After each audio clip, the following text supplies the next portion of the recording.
My name is Beverly, and this is what I'm going to be doing for National Storytelling Day, which of course is November 20. So this story really is dead, but he won't lie down. You know those people who even in death, they don't want to give up? Well, this is a story for that. It is taken from a book, Doctah Stories, David Brailsford.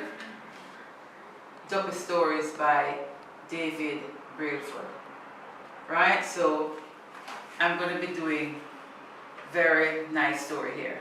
This is an imaginary tale that could have taken place in your local cemetery. So here we go. Abide with me. Fast falls the evening tide. The darkness deepens. Lord, with me abide. The strains of this beloved hymn rang around the wooden walls of the church. The coffin sat before the lectern. Authors' handcraft benches were filled to capacity to mourn and celebrate the passing of a dear friend and father. The minister was in particularly good form, rousing his congregation to fervent amens and hallelujahs, so that the crying and hollering would be praiseworthy. The men all sat in their best suits, shirts and ties, obviously in some discomfort due to the oppressively humid hot weather. Black and white dresses were the order of the day, and some ladies had their Sunday hats on. They wiped the sweats from their brows, breezing themselves with fans. The eulogies had lasted for a good half an hour, as relative after relative, friend after friend had reasons to extol the virtues of their very good friend. The service was coming to an end, and the minister gave clear instruction for the orderly exit to the burial ground. The pallbearers assembled, heaved the coffin to shoulders, and led the way down the aisle. Followed closely by the minister, Bible in hand, weeping relatives took their place in the procession, and then the body of the congregation fell into line to wend its way around the church to the burial ground, where a newly dug grave was awaiting its guests. Heaven mourn, abide with me, in life and in death, O Lord.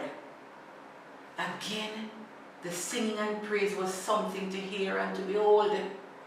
The casket was gently lowered on the boards, placed across the mouth of the resting place, and straps were inserted to facilitate its final descent. The minister had placed himself on top of the mound of newly dug soil so that he could look down on the gathering, who were now tightly circled together, straining to peep down into the trench. Let us pray.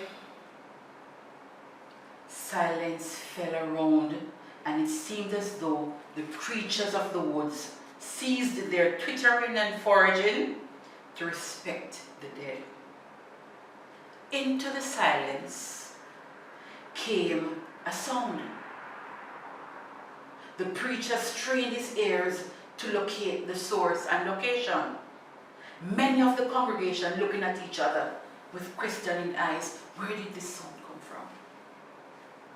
Let us pray, the minister repeated.